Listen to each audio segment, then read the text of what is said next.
Hello everyone. In this video, you will learn how to activate a canceled ABN number. If your ABN has been cancelled, you may be able to reactivate it by reapplying through the Australian Business Register.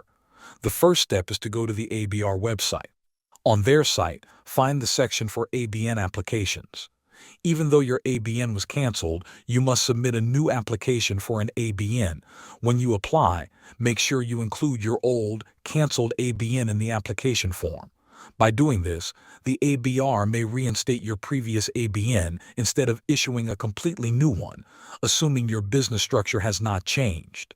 During the reapplication, it is possible that your case will be flagged for manual review by the ABR or ATO. This review can take some time, in some cases up to around 28 days.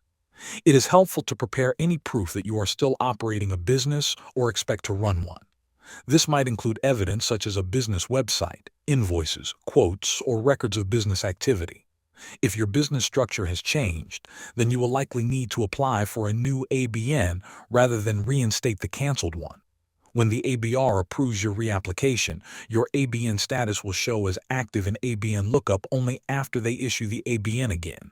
If you are not comfortable doing this yourself, or if you run into issues, you can also contact the ABR on their helpline and ask for help. That covers how to reactivate a canceled ABN. Thanks for watching.